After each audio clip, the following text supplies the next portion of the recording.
Muito bem.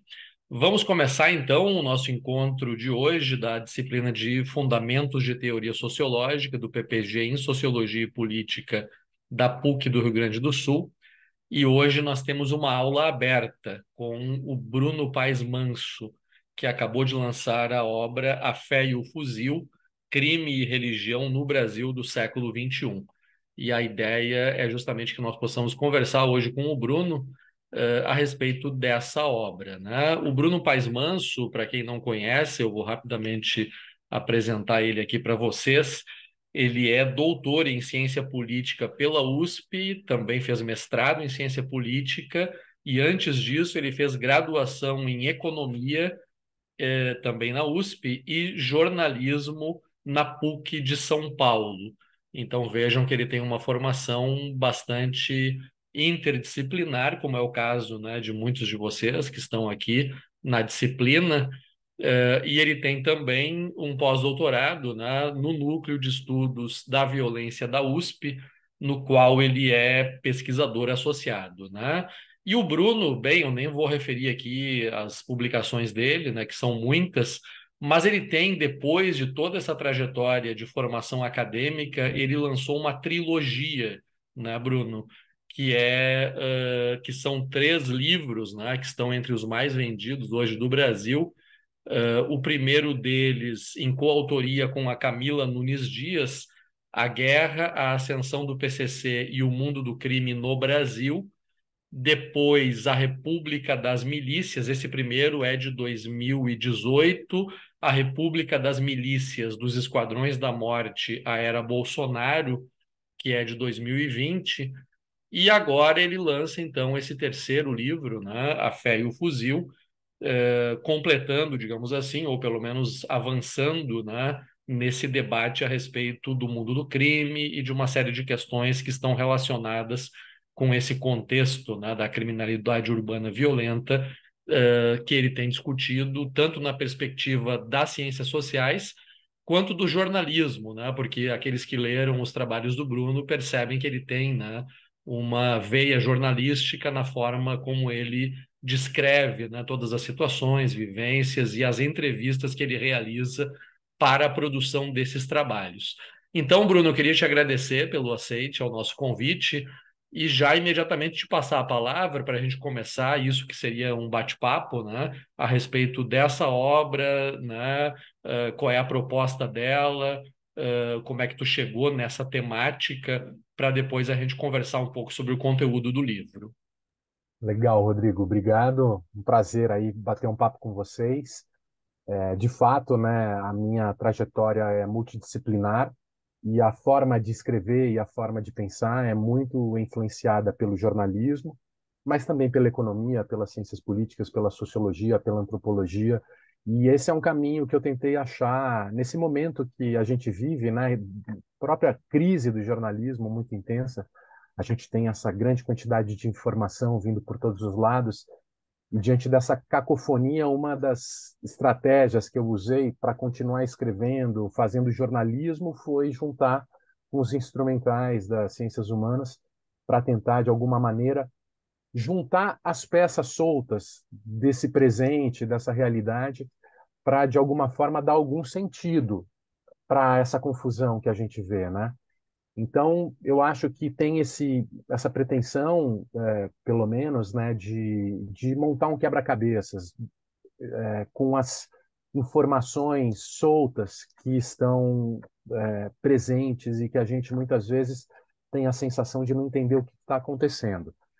E sempre eu uso muito também um artifício do jornalismo que é partir contar essa explicação e fazer esse arco narrativo nos livros a partir de histórias marcantes de pessoas que talvez sintetizem muito dos processos vividos que a gente acompanha, né? E a partir da história dessas pessoas e do convívio com essas pessoas, explicar o contexto que elas vivem e o que leva elas a agirem da forma como agem, a partir do que elas contam para mim, né?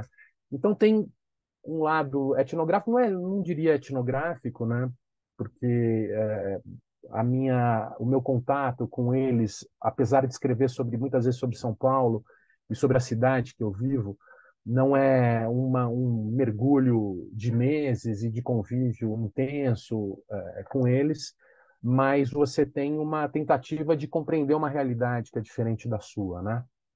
É, então, A Fé e o Fuzil é um livro que surgiu meio naturalmente ao longo desse processo de investigação, que eu comecei há 20 anos, mais de 20 anos atrás, que começou com os matadores de São Paulo, numa fase que São Paulo era muito violenta, antes do trabalho e antes do surgimento e da criação do PCC, né, em São Paulo. Na verdade, o PCC já havia sido formado em 1993 e eu comecei a entrevistar os matadores em 99, mas o PCC estava num processo de expansão no sistema prisional e estava começando a construir sua hegemonia dentro do sistema prisional, sem o celular, sem a capacidade de comunicação que viria a ter a partir do final dos anos 90 e começo dos anos 2000, que transformaria a facção. Então, quando eu comecei a falar e pesquisar os homicídios, entrevistar os matadores, o que eu identifiquei foi um discurso de justificativa da violência que, para mim, foi muito assustador e muito impactante, de matadores que faziam chacinas, era esse o objeto da minha pesquisa, autores de chacinas, tinham 100 chacinas por ano em São Paulo, que explicavam por que matavam, quem eles matavam, e para mim foi muito impactante eles terem a convicção de que todo mundo que eles matavam merecia morrer, nunca tinham matado nenhum inocente. Essa fala me parecia a fala do caos, porque a fala da desordem, a fala da falta de institucionalidade, a fala da falta de política, porque cada um desses microatores que atuavam em territórios muitas vezes entravam em conflitos de vinganças, em ciclos de vingança, que produziam brigas territoriais que duravam 10 anos, às vezes, que era um pouco a história das periferias de São Paulo, um processo de autoextermínio, de confusão muito grande. O PCC surge, aí é que começa a entrar também a história do Fé e Fuzil, como uma instituição ou com o propósito de transformar esse discurso homicida e que justificava as vinganças. Então, tem um aspecto político que eu acho interessante, que eu já no livro Fé e Fuzil aprofundo um pouco mais da formação dessas facções, que a partir do momento que eles se colocam como representantes do trabalhador criminal, você tem um discurso meio sindicalista, típico da São Paulo dos anos 80, influenciado pela história dos movimentos sociais e pela São Paulo dos anos 70, inclusive, você tem um discurso de que o crime fortalece o crime e que a gente precisa parar de se matar porque o nosso inimigo é o sistema. E eles passam a direcionar comportamentos e converter as mentes criminais para se sujeitar às regras do crime que, de acordo com essa consolidação da força do PCC, faz sentido para todos e vai fazer com que eles ganhem mais dinheiro e que eles causem menos problemas para eles. Então, isso para mim foi muito impressionante, porque a gente trabalhando com segurança pública, trabalhando nesse processo de redemocratização, pensando sobre Estado, pensando em políticas públicas, a gente imaginava que a redução da violência dependia de uma justiça eficiente, de uma ação do Estado, e a gente vê isso acontecer a partir de soluções criadas entre as pessoas que viviam o problema e criadas na miséria, criadas a partir do interior dos presídios e para subverter o sistema, não negando o sistema, mas crescendo nas brechas do sistema e dando um novo direcionamento comportamental para as pessoas que atuavam nessa atividade criminal.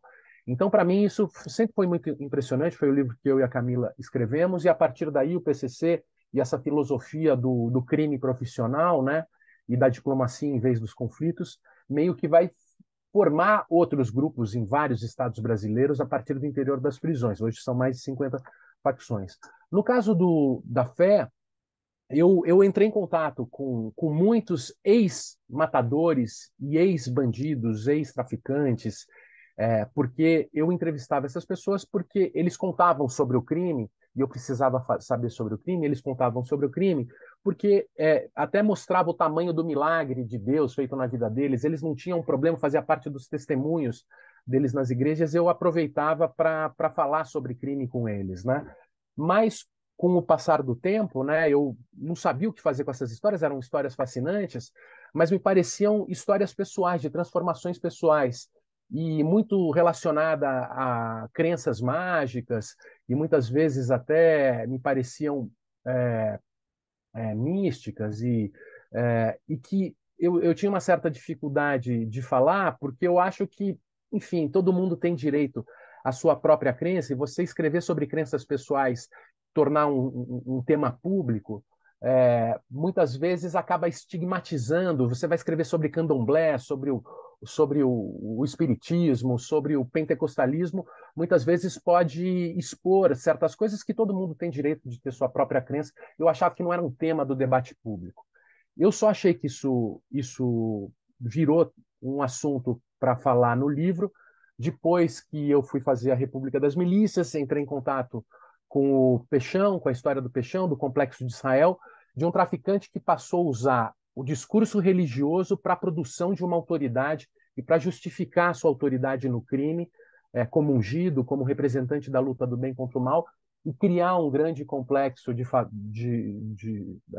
venda varejista de drogas na zona norte do Rio, entre Vigário Geral, Parada de Lucas e Cidade Alta, né?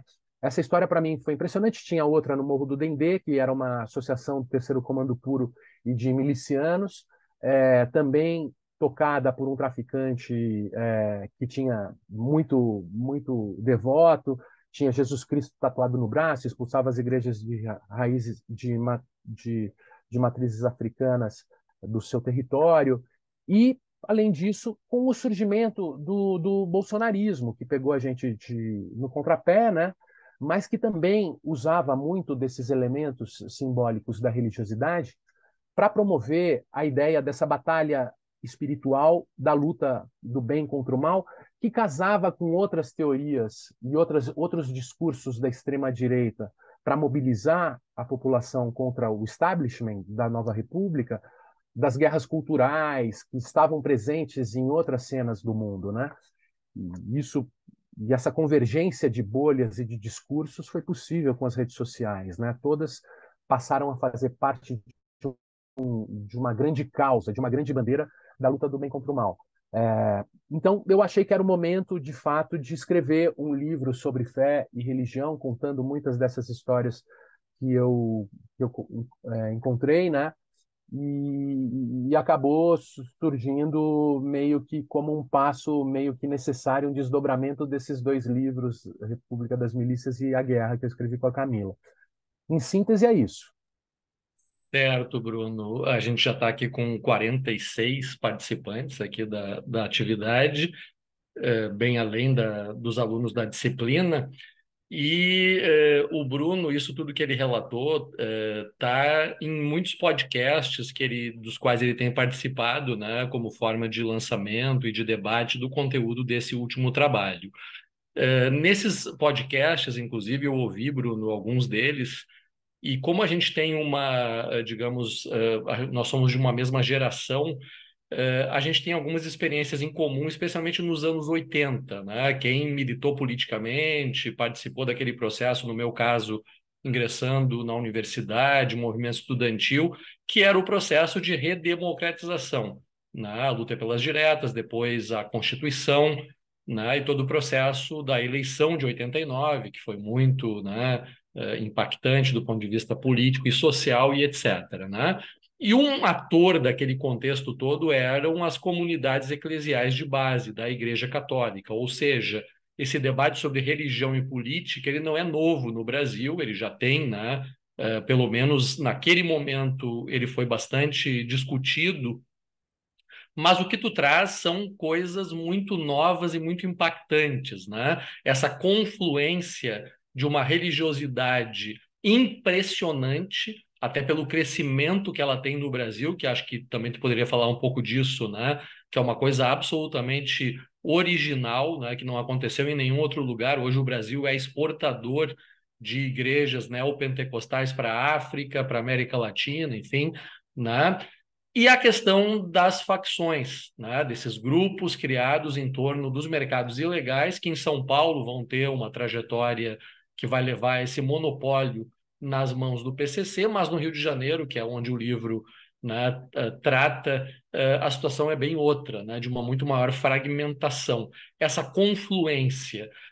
Eu tinha algum contato com o debate do neopentecostalismo por trabalhos que eu orientei nos presídios, né, e também bancas das quais eu participei, com o professor Ari Ouro, da URGS, e com o professor Ricardo Mariano, que era nosso colega aqui da PUC, mas que atualmente é professor na USP já há algum tempo. Ele é de São Paulo e voltou para São Paulo, está na USP, né? E são pesquisadores, especialmente o Mariano, que começaram a olhar para essa questão neopentecostal, né? E olhar para isso também no ambiente carcerário, onde essas igrejas penetraram e tinham muito sucesso na conversão desses indivíduos que estavam ali cumprindo pena e que acabavam aderindo, né, a essa fé religiosa e tendo toda uma transformação pessoal.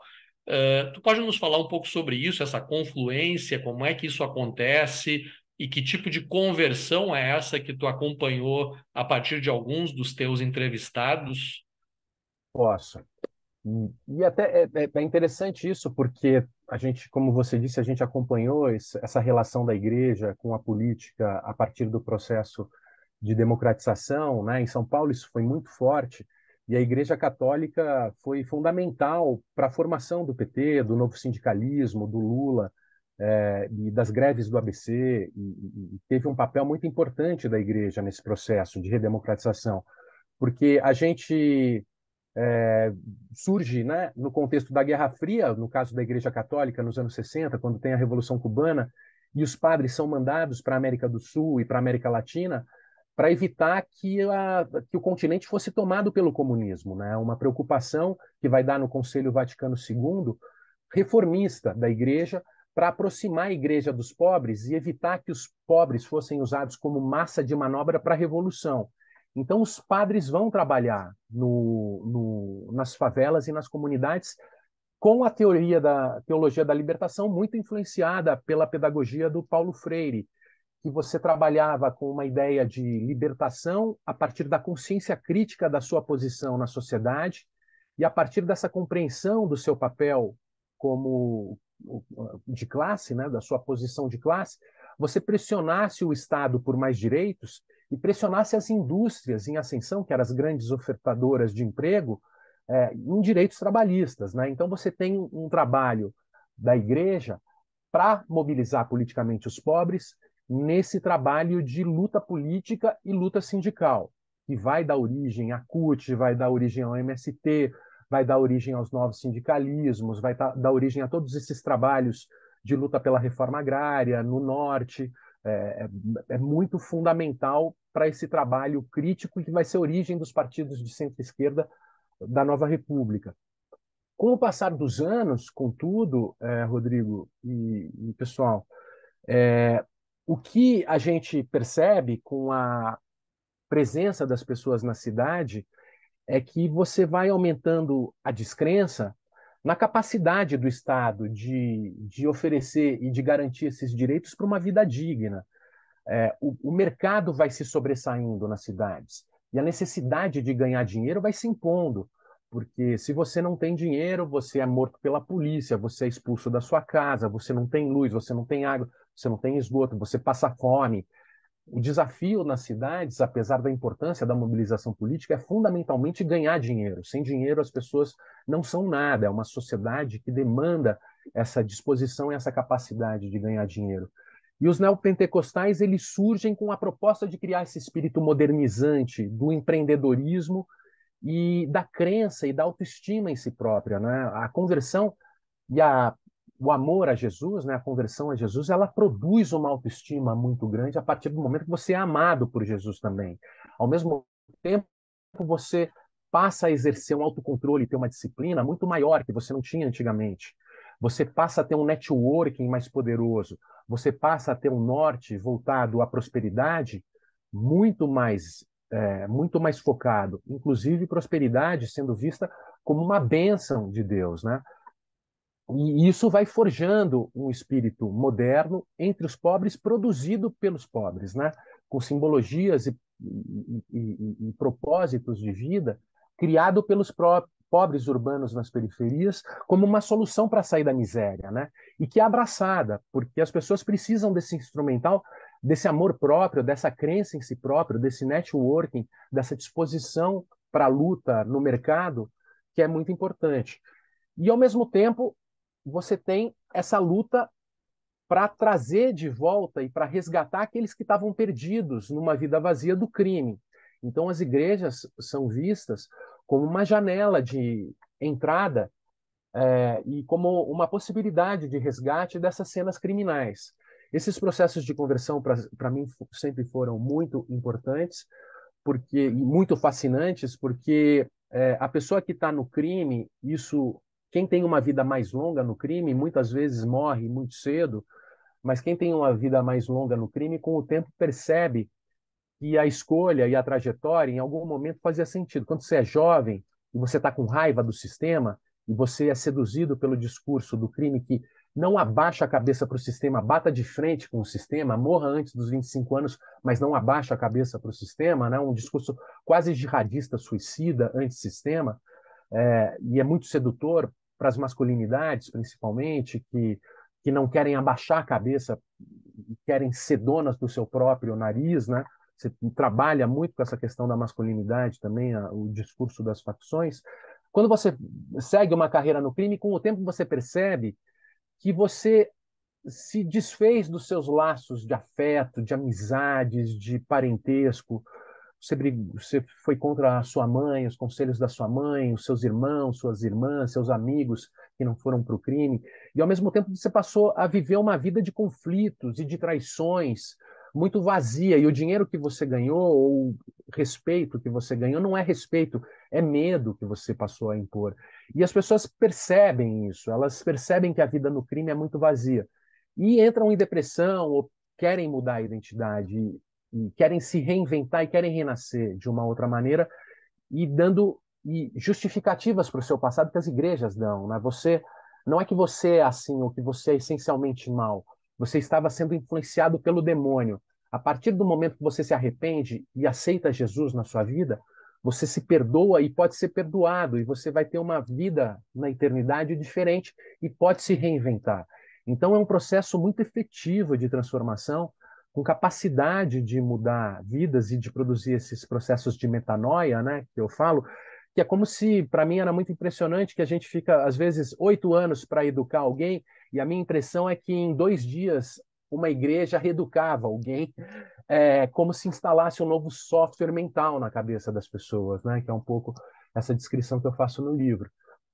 Mas, então, são duas soluções, e para mim, e aí, finalizando e concluindo, são duas soluções criadas debaixo da dor, do sofrimento, da miséria, para lidar com a miséria e para apontar caminhos de saída da miséria, né?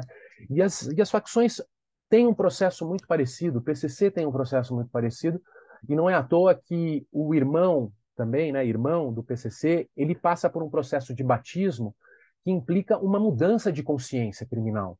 Você deixa de agir conforme o seu próprio interesse individual e os seus próprios impulsos para agir em nome da coletividade do crime. Você tem um propósito de fortalecer o crime, de entrar no sistema, de bugar o sistema, de hackear o sistema, de fazer parte do sistema e de vencer no sistema. A partir desse novo comportamento, a partir dessa conversão mental, do respeito às regras do crime, do respeito a um propósito coletivo, né?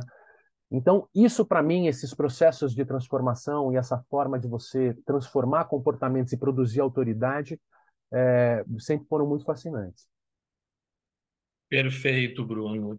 Eu queria também conversar contigo sobre uma outra questão que é a seguinte, tu até falou, né, do jihadismo, essa questão, né, da adesão a movimentos e a crenças de todo tipo que têm sido caracterizados, né, pela sociologia, especialmente já desde a obra do Alain Touraine, lá nos anos 80, 90, sobre a crise da modernidade, como um efeito, digamos assim, da crise da modernidade. O fundamentalismo, nas suas diferentes formas, especialmente religiosas, né, vão se disseminando, vão se consolidando enquanto uma alternativa em termos de mobilização e em termos de adesão individual a determinados objetivos que movimentam aquela pessoa, né? Isso se coloca no lugar, especialmente a partir dos anos 90, por exemplo, da fé na revolução, né? Da crise do marxismo e de toda a ideia, né? Quando tu fala em teologia da libertação, novo sindicalismo, Partido dos Trabalhadores, enfim, a ideia era, bem, vamos democratizar o país, vamos avançar em direitos, mas um dia poderemos transformar a sociedade de uma forma mais ampla e mais radical, que era, digamos, uma esperança que o século XX tinha produzido, né? E que acabou com a queda do muro e tudo mais, se esgotando, né? Então há um esgotamento da perspectiva revolucionária, que por sua vez leva, né, paradoxalmente, a um esgotamento também da social-democracia, da perspectiva, né, de que seria possível avançar na perspectiva de uma democracia liberal cada vez mais inclusiva e cada vez mais capaz de responder aos problemas sociais, que acaba sendo solapada, talvez, pela globalização e por todas as questões que acabam se colocando, né? As reformas neoliberais, a questão, né, de tudo aquilo que se transforma nas relações de trabalho, enfim, e que acabam colocando por terra também essa perspectiva que também entra em crise, né? E no lugar disso, o que que aparece? Né? O que nós temos visto, especialmente em muitos países, é isso que alguns autores têm chamado de uma desdemocratização, né? Com o crescimento de figuras autoritárias, populistas, e que de alguma maneira encarnam esse desejo de uma transformação social, mas que não passa mais pela organização coletiva, né, pelo fortalecimento das instituições, e sim por esse processo que é absolutamente individualista, né, de que cada um então tenha condições de alcançar os seus objetivos, né? O Trump tem muito disso, o Bolsonaro tem muito disso, o Milei na Argentina agora tem muito disso, né? Então o sistema político acaba sendo sacudido, né, por processos que colocam por terra, inclusive, estruturas partidárias com muita tradição, né, e que em países até mesmo como a Espanha acabam sendo substituídas por novos agrupamentos, e muitos deles com essa ideia antissistema, né? O sistema é corrupto, o sistema não nos beneficia, só beneficia os que já estão lá, né? E precisamos de uma outra coisa. Que, de alguma maneira, e eu tenho trabalhado um pouco com essa ideia, se conecta com o que tem acontecido, né, já há algum tempo no Oriente Médio, enfim, em todo esse contexto, né, de aumento da capacidade de organização e de ação de grupos fundamentalistas de todo tipo, mas que estão ligados em torno de uma causa que é o Islã, que é a reconquista, né, de territórios, enfim, e a resistência contra a civilização ocidental e etc. Né? Tu acha que faz sentido isso, né? Possibilidade de pensar, né, o sistema político contemporâneo, a crise da democracia e o crescimento dessas alternativas autoritárias, isso de alguma forma também pode ser pensado a partir do crescimento dessas religiosidades neopentecostais e também da capacidade de intervenção, inclusive na política, das organizações surgidas dos mercados ilegais? Eu acho que sim, Rodrigo. Eu acho que sim. Uma coisa que para mim foi interessante que eu tinha esquecido, assim, e que mergulhando na apuração desse livro, fazendo esses cursos de pastor, tentando ler a Bíblia de uma forma que eu nunca tinha lido e conversando com essas figuras que discutiam teologia, tudo mais, e participando dessa cena de debate, né, que eu vivi mais intensamente sobre os debates teológicos e religiosos de diversas correntes, diversas denominações. Uma coisa que eu percebi e que às vezes a gente esquece é que eles falam o tempo todo de uma coisa que é fundamental para o comportamento e para a vida, que é justamente a grande pergunta essencial, eu acho que para todo mundo, que é o sentido da vida. Qual é o sentido da vida? Por que que a gente trabalha? qual é a causa que a gente luta? A gente só vai trabalhar, vai carregar a pedra até o topo do morro, no dia seguinte vai ter que carregar de novo, ela desce, corre. Por que a gente sofre tanto, né? Qual é o objetivo, qual é o propósito disso tudo, né? E, de alguma maneira, com o marxismo, com a racionalidade e com a política moderna, com os estados modernos, existia algum tipo de utopia de, a partir do Estado e da racionalidade, você construir uma sociedade mais justa, pudesse ser tanto pela social-democracia, ou talvez pela Revolução Comunista, pela apropriação dos bens de capitais, pela chegada dos trabalhadores ao poder, pelo fim das classes. Você tinha um propósito de luta, você tinha um sentido, você tinha um motivo para se organizar politicamente, você tinha uma causa pela qual lutar. E não é à toa que as esquerdas sempre foram mais engajadas, né? Porque elas tinham essa bandeira, elas tinham essa causa, que era uma espécie de utopia em busca de uma justiça, né? Ou de uma igualdade, e com a social-democracia discutindo também a questão da liberdade, né? E o comunismo, de alguma forma, sendo visto como algo, talvez por igualdade, mas sem liberdade. Mas existiam causas e bandeiras pelas quais lutarem, pelas quais a gente deveria lutar. Isso se fortaleceu na direita, na extrema-direita, e a gente começou a ver, de repente, pessoas que a gente nunca imaginava na rua discutindo política, acampando 2 meses na frente do exército. E o que a gente via é que eles tinham uma causa. E a extrema-direita conseguiu construir essa causa e conseguiu dar esse propósito para eles. Muito desse propósito foi criada a partir do discurso religioso, da teologia do domínio, da batalha espiritual e da leitura escatológica do mundo, influenciada pelas Assembleias de Deus, que o mundo está na iminência de acabar, e quando o mundo acabar, quando Jesus Cristo estiver aqui a segunda vez, inclusive tem algumas correntes que falam que ele já está presente, os sinais do fim dos tempos estão aparecendo. Quando Jesus estiver presente, você tem que ter um exército de cidadãos de bem ou de pessoas fechadas com Cristo nos diversos postos estratégicos de comando, né, no poder, quando ele chegar a segunda vez. Então, o grande desafio da luta política é você converter pessoas para ideias iguais à sua, a partir da Bíblia e a partir da aceitação de Jesus, e formar um grande exército de cidadãos de bem para a iminência do fim do mundo. Então, é uma grande batalha espiritual da luta do bem contra o mal que a gente está vivendo, e aí você tem um mote que pode ser refeito e retrabalhado de diversas formas. Você pode ter o mesmo sentido dado numa leitura a partir do Olavo de Carvalho, do gramscianismo e do globalismo, da luta do comunismo contra os valores da sociedade judaico-cristã, e a gente precisa colocar e vencer essa batalha espiritual, colocando pessoas vinculadas aos valores ocidentais, judaico-cristãos, nos postos de comando, aos valores da família, contra a ideologia de gênero, contra as feministas, nessa batalha do bem contra o mal, ou nessa batalha é, internacional, como é que eles chamam? Globalista ou comunista, para acabar com os valores ocidentais, né?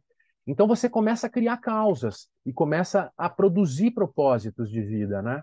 E é difícil, é curioso que a história da humanidade, enfim, tem autores que vêm e escrevem a esse respeito, como a gente acaba sendo escravo da transcendência, acaba dependendo do sentido e de um propósito de vida, para que a nossa vida seja, além da produção econômica e material, que a gente tenha um propósito transcendental de vida, de luta, né? Então, nesse processo de racionalização e de derretimento das grandes causas, quem soube retrabalhar isso, quem vem sabendo retrabalhar isso é a extrema-direita, usando muito desses artifícios mágicos e religiosos, né, para mostrar um propósito. Então, Bruno, eu queria fazer uma última questão antes de passar também para que os demais possam também fazer alguma pergunta. Na verdade, são duas coisas, né? Primeiro, como é que se junta essa coisa da luta do bem contra o mal com a presença desses grupos ligados ao tráfico? né? Como é que isso aparece, como é que isso é representado, como é que isso é, de alguma maneira, explicado por esses atores, né? E, inclusive, para além disso, né, o que tu coloca em alguns momentos é que o próprio Centrão, enquanto agrupamento político, um tanto quanto fisiológico e pouco claro do ponto de vista dos seus propósitos em termos programáticos, enfim, acaba ganhando com isso uma finalidade, um propósito, né, e uma possibilidade de aparecer enquanto lideranças que estão do lado do bem na luta contra o mal e em torno de um projeto político para o país, né? Eu queria entender um pouco melhor isso. E, além disso, eu queria também saber o que que tu pensa sobre o seguinte: o teu último capítulo, né, da Fé e o Fuzil, tu até cita ali o Krenak, e tu vai discutir bem como é que se sai disso, né? Para onde a gente pode ir para que, de alguma maneira, nós consigamos repensar tudo isso e apontar para um outro caminho que seja de possibilidades emancipatórias, digamos assim, né? Mas quem é o sujeito disso? Quem é o sujeito da luta política que se colocaria nesse contexto do lado de uma racionalidade republicana e democrática, tentando, digamos assim, retomar um fio da meada, de uma proposta política que se perdeu no caminho por todas as dificuldades de enfrentar os problemas, tanto no nível local quanto no nível global. Onde é que tu enxerga a possibilidade de que esses atores possam se organizar de alguma forma e levar à frente esse tipo de luta e até pensando um pouco no seguinte sentido, inclusive, né? De que esses agrupamentos neopentecostais talvez não sejam tão homogêneos assim, inclusive porque há, pelo menos em parte deles, alguma abertura, né? Inclusive para questionar certos dogmas e para pensar certas questões numa perspectiva democrática. Eu cito o deputado, né, o pastor Henrique, por exemplo, né, que tem tido um papel importante justamente nessa abertura do neopentecostalismo para uma outra perspectiva, inclusive apoiou o Lula, enfim, né? Então são essas questões que eu queria que tu abordasse. Tá. Bom, o Peixão, ele diz, é interessante que eu até cito a Viviane Costa, que é autora de um livro que chama Traficantes Evangélicos, que faz estudo bíblico em Parada de Lucas, né? E ela é da Assembleia de Deus e acompanhou esse processo de perto, mas o Peixão, ele sonhou com Deus e se sentia um ungido. Ele achava que esse sonho, ele tinha conversado diretamente com Deus e Deus tinha dado para ele esse propósito de dominar as outras favelas e estabelecer um novo tipo de governança nessas favelas, né? Então, ele avisa os traficantes da favela que ele vai invadir, que é melhor não ter conflito, mas ele tem esse propósito porque ele sonhou com Deus, ele vai invadir de qualquer jeito, então é melhor não ter tiroteio. E quando ele domina essas favelas, ele proíbe o crack, expulsa as religiões de matrizes africanas, que são vistas por muitos neopentecostais, principalmente, como representantes do demônio. Ele passa a pintar salmos bíblicos nos muros. Ele vende exclusivamente maconha hidropônica, né, no bairro. Ele faz obras públicas, né, que deveria ter sido feito pela prefeitura, presta contas, tem uma estrela de Israel, um neon gigante, né, em cima da caixa d'água, usa os símbolos bíblicos do Antigo Testamento e se enxerga como um representante da luta do bem contra o mal, né, como um representante desse exército de Cristo. Eu acho que isso também, de alguma forma, vai mobilizar o Centrão e vai mobilizar o bolsonarismo e vai levar armas gigantes para as marchas de Jesus, né? E vai juntar os discursos da bancada da bala, da Bíblia e do agronegócio, do boi, porque eles passam a enxergar como representantes de um projeto de futuro, e mesmo uma bancada da bala, com policiais matadores, eles se enxergam como representantes desse exército do bem. Então a violência se justifica a partir do momento que você está usando essa violência para impor a vontade de Deus na Terra. E até cito um estudo de um pesquisador que faz uma estimativa do Antigo Testamento, do Deus do Antigo Testamento, que mata 25 milhões de pessoas, né, no Antigo Testamento, em nome da ordem e dos valores e da ética que são pregadas no Pentateuco e tudo mais. Então, essa aliança com Deus implica muitas vezes você lutar em nome de Deus, né? Então, isso faz parte das interpretações e das hermenêuticas bíblicas, né? E esse propósito, esse projeto do futuro do Centrão, ele passa a ganhar corpo porque não é que eles sejam antissistema, eles não são antissistema, eles são anti-Estado e são a favor do mercado. Então, é uma concepção muito neoliberal do mundo, em que o mundo é uma competição e que o propósito é ganhar dinheiro, é enriquecer, porque enriquecer significa, inclusive, revelar sua virtude, sua disciplina, seu autocontrole, sua capacidade de servir, inclusive, a Deus, né? Porque a teologia da prosperidade trabalha muito com essa ideia de associar a riqueza à virtude. Então você tem que diminuir o Estado, fazer com que as pessoas tenham força e disposição para sobreviver no mercado. Você, então, agronegócio, garimpo, grilagem, venda de madeira clandestina, tudo isso passa a ser aceita como algo virtuoso, né? A partir do momento que você tem uma concepção ultraliberal do projeto de futuro, né? Que o Centrão passa a trabalhar nesse sentido, né? E passa a ganhar essa causa no colo, essa causa cai no colo dele. Então, mais do que simplesmente alguém que troca a favor para ter uma rádio para uma igreja ou para evitar imposto para as igrejas, tudo mais, eles estão agindo em defesa dessa grande causa, desse grande projeto do futuro, que foi apropriado pelo mercado. O neoliberalismo, como fala o Fernando Altmaier, é a igreja, é a religião do capital, é a religião do neoliberalismo, né? Ele se apropria do sagrado para justificar a competição e a produção de riquezas, né?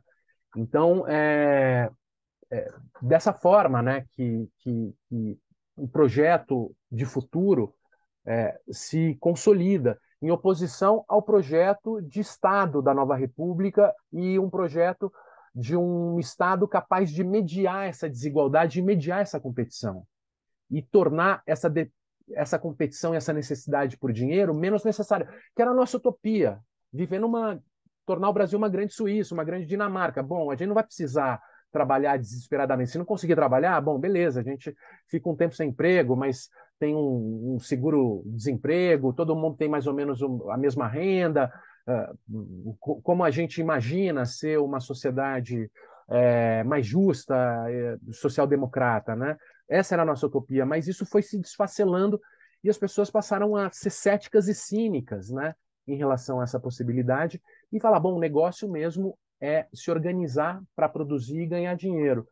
E isso, naturalmente, é um projeto insustentável. E aí, no último capítulo que eu cito o Ailton Krenak, e aí também dessa visão meio escatológica que é difícil não ter hoje em dia, né, com o mundo parecendo estar numa contagem regressiva, né? A gente, com 300 mil anos na Terra, o Homo sapiens conseguiu destruir a Terra e talvez a nossa inteligência seja a nossa maior fragilidade, né? Porque a gente está consumindo o planeta e não consegue se desvencilhar desse caminho e dessa trajetória para o abismo, né? A gente não consegue sair dessa. E vem com uma proposta de continuar produzindo. É difícil você não ganhar dinheiro e é difícil você exercer a crítica também. Porque, por exemplo, eu posso dizer, bom, eu estou vendo, estou sendo crítico, mas se eu não ganhar dinheiro, eu também estou ferrado, eu tenho que ganhar dinheiro. Eu tenho que abrir as pernas para o sistema para viver, né? E a gente, para haver um tipo de transformação, precisa ser uma transformação coletiva, porque não adianta eu ir, por exemplo, eu até poderia fazer isso, eu tenho uma amiga que fez isso, uma grande amiga, a Eliane Brum, foi morar na Amazônia para escrever sobre a Amazônia, que ela se preocupa com a Amazônia, acha que a Amazônia tem que ser vista como o coração do mundo, largou muitas coisas, foi viver em Altamira, né? Heroicamente, né? Quase uma mártir, né?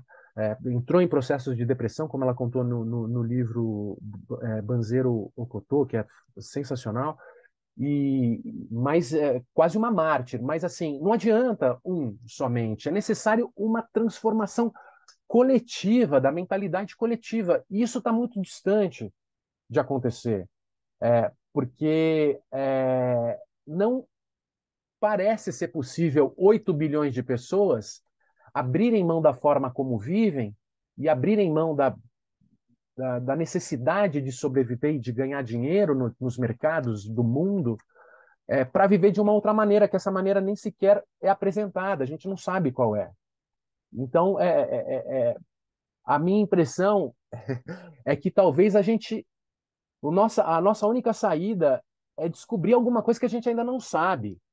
Talvez a gente não sabe de alguma coisa que, de repente, a gente fique sabendo em algum momento e fala, entendi qual é o propósito, vamos viver de uma outra forma, né? Como o Krenak fala, mas o Krenak é muito contundente e me parece que hoje os indígenas fazem a crítica mais forte, eles falam, bom, eu já sabia disso.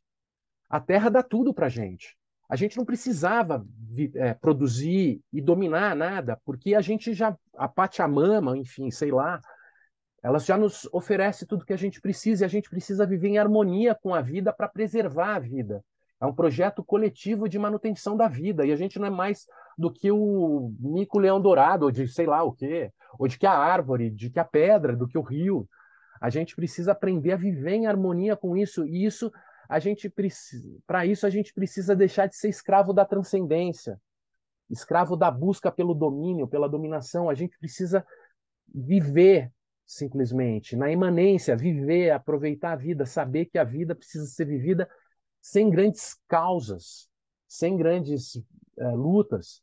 É simplesmente viver e morrer, e aproveitar o que a Terra nos dá, o planeta nos dá. Só que como é que a gente vai convencer todo mundo a viver dessa forma, como os indígenas antes da chegada da cultura europeia? Parece que é uma coisa que não tem mais volta, né? Então parece que a gente vai precisar saber de uma outra coisa para se ligar e aprender. Ah, não, para a gente viver mais 50 milhões de anos na Terra, talvez a gente precise ser parecido com a árvore, vegetar, vegetar, viver, vegetar só, é isso só. E parece muito distante, ninguém fala nisso, fora os indígenas, né? Mas ninguém compra essa bandeira e eu acho que ainda está muito distante e talvez o mundo acabe e antes da gente ter conseguido. Eu tenho visto ultimamente uns documentários de UFO, assim, quem sabe uns ETs nos avise ou nos informe e fala, entendi. Tá bem, esse é o sujeito, então. Eu acho que é o ET. Muito bem, eu vou agora abrir então para perguntas. Já são 8 horas e 8 minutos. Eu não quero também estender demais, explorar demais o Bruno aqui nessa participação dele, que está sendo riquíssima, mas a gente tem algum tempo aí para perguntas. Então, quem se habilita?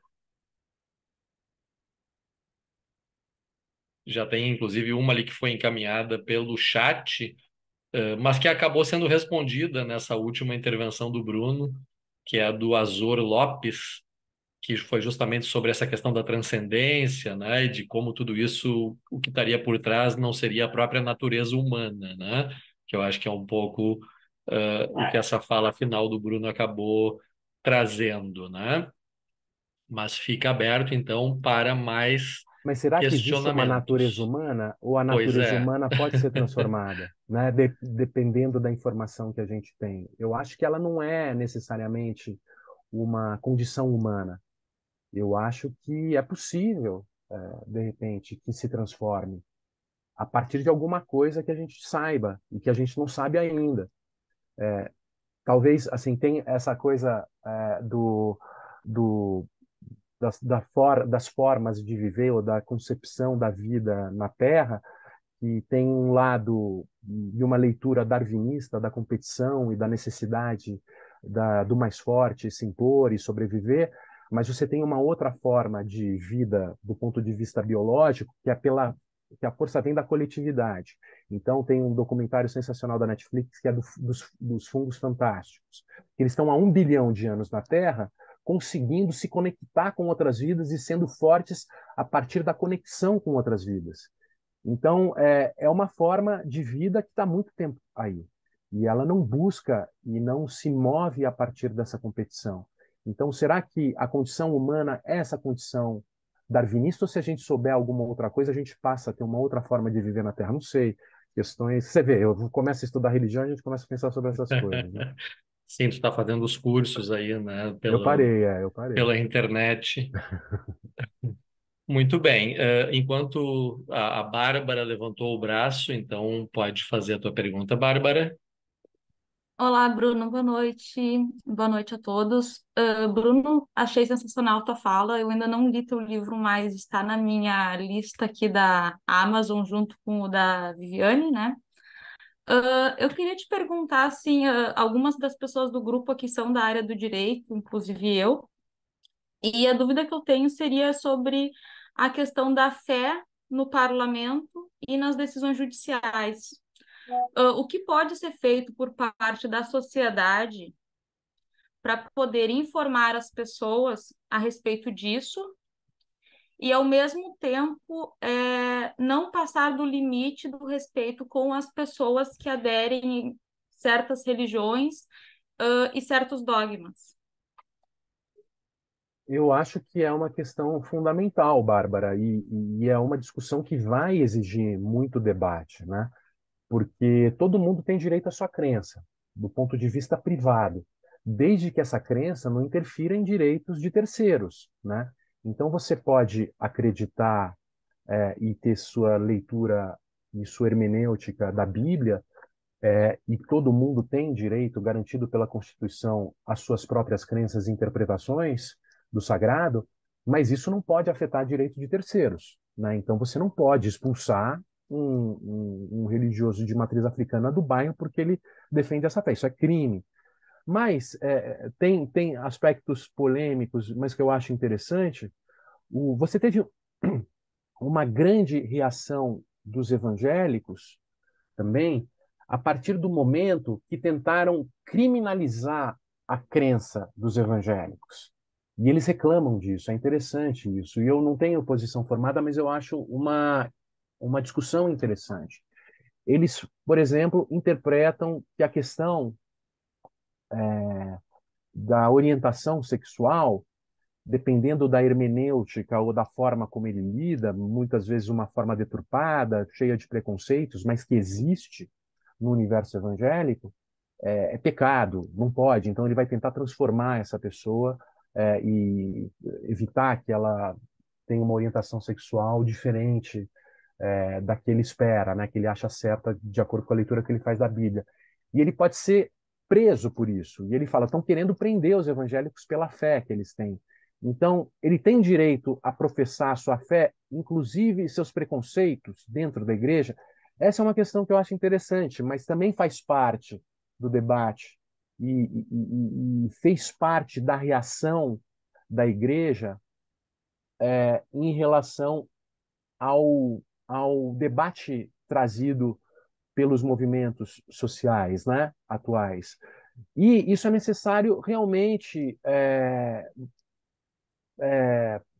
ser dialogado e ser compreendido essas questões, né? Porque muitas vezes também a gente, mas talvez a gente, eu estou dizendo as pessoas mais progressistas, elas usam a prisão como ameaça e usam essa visão punitivista como forma de demonstrar força. E muitas vezes é necessário mais política e menos polícia, que é uma coisa que eu sempre falo. E as pessoas acham que o direito, a justiça, ou a força, ela substitui a política. E muitas vezes a gente precisa mais de política e mais de conversa para garantir direitos de terceiros, inclusive dos próprios evangélicos, para não criminalizar certas coisas, né? Mas eu acho que esse é um debate fundamental. Muito bem. A Marcele levantou o braço. Antes dela, tem uma pergunta encaminhada pela Rosana. Como poderíamos relacionar a atividade das organizações criminosas nas comunidades e o papel da religião sob a ótica da sensação de pertencimento e da psicologia das massas em especial com o advento das redes sociais, e qual a relação dessas associações religiosas e seu crescimento dentro das organizações policiais? Elas são muito fortes nas comunidades, né? As religiões são fortes nas polícias, são fortes nos presídios, são fortes nos lugares de desesperança, né? São fortes nos lugares onde existe miséria, onde existe dor. Elas são mais fortes nesses lugares porque justamente elas oferecem um alento, né? E oferecem um caminho, uma possibilidade de você sair dessa condição, né? É uma escada no fundo do poço, né? De alguma maneira acaba servindo e por isso sendo muito forte nesses locais, inclusive na polícia, que é uma profissão muito problemática em diversos sentidos, né? Principalmente os policiais militares, né? Que é a base da segurança pública nacional. A gente manda os policiais militares para os bairros pobres para defender os bairros centrais, como se as prisões em flagrante e a guerra contra o crime fosse resolver alguma coisa, e joga isso nas costas dos policiais, esse peso de defender a sociedade dos pobres nas costas dos policiais. E eles, com o tempo, vão percebendo que é impossível, que é cruel, e depois eles se envolvem e fazem o que a sociedade pede, espera deles, que eles acham que a sociedade espera deles, e se envolvem em ciclos depressivos, se matam e percebem que estão enxugando gelo, que a vida deles é vazia. Então a igreja dá um sentido para essa guerra deles também. Ela eleva o trabalho deles, ela oferece esse tipo de solução. E aqui em São Paulo, em outros lugares do Brasil, óbvio que teve, por exemplo, casos específicos o segundo homem do PCC, o Colorido. Ele passou a investir dinheiro do PCC. Ele era o homem forte do PCC na rua, porque o Marcola estava em RDD, no federal há muito tempo, isolado, tal. Ele era o homem forte do PCC na rua, passou a investir em Assembleias de Deus em São Paulo e no Rio Grande do Norte para lavar dinheiro do crime. Mas isso não é regra. Eu acho que a regra é esse trabalho das igrejas de retirar as pessoas do crime. Fundamentalmente é o que mais acontece. Inclusive, os próprios criminosos respeitam essa janela que existe para caso eles queiram sair. Isso acaba sendo muito importante para eles também ter essa possibilidade de sair. Mas o que aconteceu aqui em São Paulo, principalmente, é que o crime começou a ganhar dinheiro e esse dinheiro começou a entrar na economia. E o dinheiro do crime se formalizou. Hoje você tem o segundo lugar do Campeonato Paulista desse ano, é um time bancado por uma empresa de ônibus que é financiada e tem empresários ligados ao PCC. O transporte público de São Paulo é controlado por grupos, por criminosos ligados ao PCC, que formalizam sua empresa, que prestam o serviço adequadamente para, de alguma forma, conseguir esquentar esse dinheiro que eles têm. Organizações sociais, postos de gasolina, esse dinheiro começou a entrar na economia. E aí você teve uma mistura, porque você perdeu o rastro do dinheiro sujo. Você tem uma compatibilidade de visão de mundo que é um propósito dinheirista, de ganhar dinheiro, e dinheiro sendo sinal de bênção divina e de virtude. Então, o cara que tem um posto de gasolina com o dinheiro do PCC vai na igreja, financia ou dá o dinheiro para o pastor e é visto e consegue ser visto como alguém aceito dentro da sociedade, um cara valorizado, um cara que oferece empregos, um cara que respeita talvez a família, etc. Então, você tem, ao mesmo tempo, as igrejas trabalhando num processo de redução de danos no crime. Eu acho que essa mentalidade profissional do crime é uma decorrência e uma influência do pentecostalismo nas periferias, que mesmo que ele não tenha se convertido, pelo menos ele é um cara que sabe que ele não pode ser cruel como ele era antigamente, porque a irmã dele vai, os amigos dele vão, e ele está só esperando o momento certo para ele juntar dinheiro e se converter. Aí sim ele muda de vida. Mas enquanto isso, ele vai reconhecendo a legitimidade dos valores evangélicos e o crime vai ficando mais profissional, menos violento, vai oferecendo empregos, vai trabalhando com ônibus, vai montando posto de gasolina, adega e tudo mais. Então você tem esse trabalho de formação de propósitos e de comportamentos, mais do que eu não saberia dialogar com esse conceito de psicologia das massas e tudo mais. Mas é mais nesse sentido mais weberiano, talvez, que eu aponto, assim, sabe? Muito bem. Tem a pergunta, então, agora da Marcele, depois tem uma última pergunta ali no chat, aí nós finalizamos. Pode ser, gente? Marcele. Oi, gente. Oi, Bruno. Oi, Marcele, tudo bem? Obrigada. Tudo bem? Muito obrigada pela tua fala. Eu sou uma super fã do teu trabalho. Tenho até os livros autografados. Sempre que tu vem para cá, eu dou um jeito de assistir os lançamentos e tal. Os seus trabalhos também são excelentes, acompanho bastante. Ah, obrigada. Que honra. Então, a pergunta que eu ia te fazer, tu já respondeu, que era essa questão do dinheiro, né? E transitando pelo mercado legal é legal. Mas então eu vou fazer outra pergunta, já que já foi me dado esse espaço. Que, indo um pouco na onda do que tu respondeu para a Bárbara, mas não pela perspectiva da punição, mas pela perspectiva da estratégia política, tá? Eu acho muito interessante isso de pensar sobre a importância do dinheiro e sobre como a adesão ao neopentecostalismo ele traz é, benefícios materiais para a vida das pessoas, né? Não é só um delírio, né, em entidades abstratas, mas não, né? As pessoas são inseridas, como tu falou, em redes de contato, inseridas em uma comunidade que, sei lá, daqui a pouco a mulher precisa deixar os filhos com alguém para trabalhar, ou alguém precisa de ajuda para abrir um negócio, ou enfim, né? Toda uma discussão que o Juliano Speer traz também, né, no livro dele, sobre como o controle dos impulsos, né, a relação com famílias que os maridos deixam de ser alcoólatras, param de bater nas esposas, coisas assim, então, que se reverte materialmente em benefícios para essas pessoas, né? E aí eu fico pensando que, ao mesmo tempo que isso acontece, a gente que é mais progressista, né, de esquerda, enfim, em geral tem uma perspectiva que me parece muito contracultural, né, dos valores, e, enfim, ideias, visões de mundo, e que tem muito a ver com a questão da desconstrução, né, desconstruir papéis de gênero, legalizar as drogas, coisas do tipo.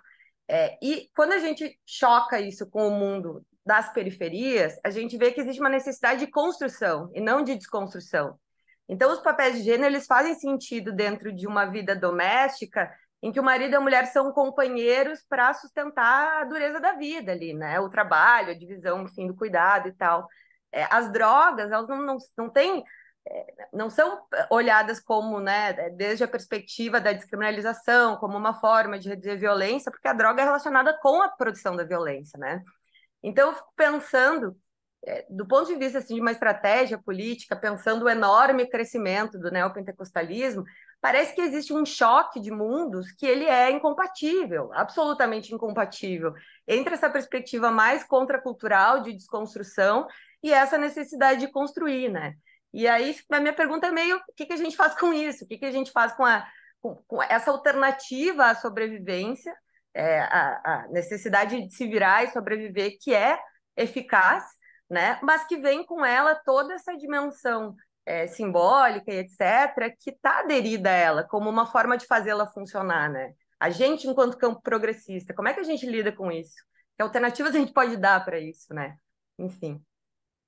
Olha, Marcelo, aqui em São Paulo eu lancei o livro, participou do debate a Juliana, que escreveu o livro do superencarceramento, e o Preto Zezé, que é de Fortaleza, que foi presidente, ele não é mais, da CUFA, né, da Central Única de Favelas, que é uma ONG que tem uma visão mais liberal da coisa, né? Eles falam muito de empreendedorismo e da capacidade do pobre de gerar dinheiro.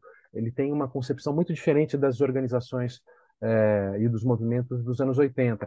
E ele falou uma coisa que eu acho legal, assim, enfim, que faz parte das preocupações dele, né? Apesar de ter essa visão mais empreendedora do trabalho social, ele é um cara progressista, né? E acha o Bolsonaro o fim da picada, essas coisas. E ele falou que o desafio, eu concordo, achei interessante quando ele falou isso, que é você trazer de volta a discussão de classe e mostrar que, na verdade, o propósito e a luta é a mesma, né? O PT está tentando gerar emprego, ou os partidos progressistas, eles estão tentando fazer com que as pessoas dependam menos dessa necessidade de lutar por dinheiro, de sobrevivência. Os direitos sociais diminuem essa crueldade da sociedade. Então, o mercado é muito cruel e a sociedade é muito injusta. Você começa em desvantagem em relação aos demais, então você tem que diminuir essa desvantagem para que a competição seja mais justa. São as mesmas coisas que os evangélicos vivem, né, e sabem. Então, é que eu acho que essa questão identitária, né, todo esse debate identitário, que eu acho justíssimo, imagina, né, a questão da mulher, a questão do negro, tudo isso, todos os reparos históricos fundamentais que vieram no debate político, mas eles são muito sedutores e acabam, de alguma maneira, dominando o debate, porque eles conseguem engajar a partir de uma bandeira de reparação histórica. Eles são sedutores, são discursos sedutores. E são discursos sedutores porque tem vilão e mocinho nessa história. E você consegue apontar o vilão. Então, é um discurso que acaba dominando o Twitter e o debate público, né? Que o debate público é feito pelo Twitter. E essas discussões da economia, essas discussões mais sociais, que interessam a todos e têm relação com classe, acabam parecendo debate chato, né? Coisa de economista, coisa de gente de universidade e tal. Mas o desafio acaba sendo esse, que na vida prática é isso que importa, né? Também. Então é você conseguir se comunicar a partir disso, né? A partir disso, me parece o desafio. E deixa eu te perguntar, e aí, você sente muito essa questão dos evangélicos aí no Sul, na cena criminal? Então, tava várias coisas, né, que eu queria. Tu ia falando várias coisas que eu queria comentar, né? É, aqui, o discurso evangélico, ele não permeia tanto quanto no Rio, tá? Dentro do crime. Mas os atores da igreja, eles são uma das únicas pessoas que são respeitadas, digamos assim, para entrar em contextos de ameaça, cobrança de jovens envolvidos no crime para tentar negociar esses futuros dos jovens que estão jurados, por exemplo, né? Porque existe, acho que em todo o Brasil, essa dimensão de que o jovem é envolvido no crime e a mãe frequenta a igreja, né? Então tem muito essas famílias que são atravessadas por esses regimes aí normativos. Então tem muito essa dimensão assim da igreja ela ser respeitada como um ator de mediação, digamos assim, dentro do crime, né? E eu não li também esse último livro, né? Eu li os outros, mas eu não li esse último ainda. É porque eu estou em fase de loucura de tese, né? Então, direcionando as leituras direto para as coisas que eu estou trabalhando. Mas essa questão dos ex envolvidos no crime, enfim, também é aqui uma das únicas saídas legítimas, assim, né? Então, assim, que as facções reconhecem como uma possibilidade de sair do crime, caso, evidentemente, tu esteja em um nível de imbricação que isso é tolerado, né? Não tenha contato com informações muito sensíveis e tudo mais, mas os relatos que eu tenho é que eles como eu vou dizer, preciso de dar um account, assim, tu precisa estar sempre provando que tu tá seguindo na vida certa, tu não pode, né, daqui a pouco alguém te vê fumando um baseado, eles já vão te cobrar, né, então fica esse peso dessa cobrança moral em torno dessas pessoas que saíram e que têm que provar que são fiéis a essa nova vida, né.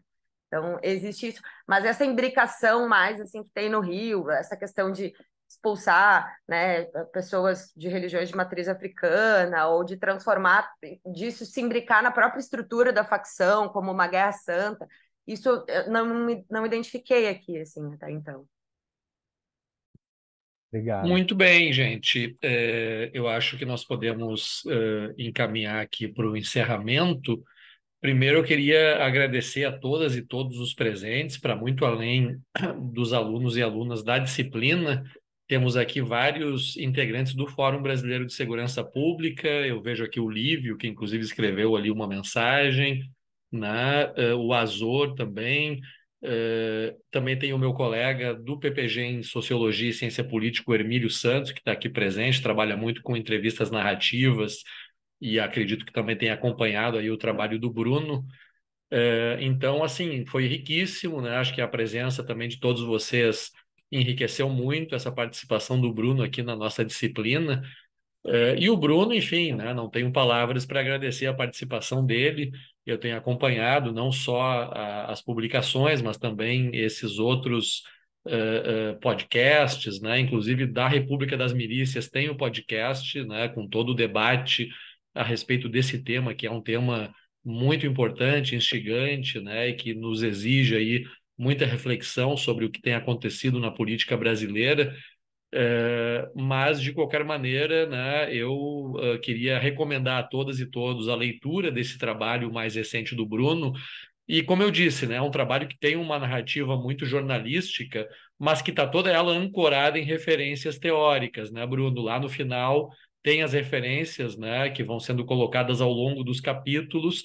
Então, tem o debate que vem da teoria sociológica, tem o debate sobre as origens do Brasil, né, e as diferentes interpretações do Brasil mesmo, né, todo aquele debate que vem dos pioneiros aí, do Sérgio Buarque, do Raimundo Fauro, e mais recentemente, né, de algumas discussões que têm sido feitas sobre outras possibilidades interpretativas para entender o país. E acredito que essa contribuição do Bruno, até por esse caráter muito transdisciplinar que ele tem, eu acho que isso enriquece muito, né? Eu acho que isso dá essa dimensão, digamos assim, pelo menos de uma tentativa de olhar para uma totalidade, né? Porque eu acho que o trabalho acadêmico, enfim, ele tem os seus méritos, mas às vezes ele tem um problema que é o recorte muito excessivo, né, de determinadas realidades que acabam ficando muito desconectadas de uma visão mais ampla. E acho que talvez justamente por essa formação do Bruno em diversas áreas e pelos interesses mesmo dele, né, isso fez com que esses trabalhos aí tragam, de fato, uma perspectiva mais ampla, né? E me parece que isso é importantíssimo, né, no momento que a gente está vivendo, e não por acaso, tanto o livro se encerra com aquela discussão, né, de qual é a saída, de para onde nós vamos, quanto o debate que nós fizemos aqui também acabou indo para esse lado, né? Afinal de contas, como é que a gente sai dessa trilha para o precipício, né? E qual é o papel dos atores que são, de alguma maneira, retratados aí nessas entrevistas e nesses relatos que o Bruno nos apresenta. Eu vou te passar então, Bruno, também para encerrar a tua participação e te agradeço mais uma vez pela tua disponibilidade. Foi um prazer, Rodrigo. Eu agradeço o convite. Foi um prazer conversar com todos vocês. Agradeço muito as mensagens que foram enviadas aqui também. E tamo junto aí, tamo aí. Quando quiserem conversar, vamos marcar. E espero que da próxima vez a gente consiga se encontrar pessoalmente. Beleza, muito obrigado, então, um abraço e vamos encerrando por aqui, então, gente, e até a próxima aula. Tchau, tchau, gente.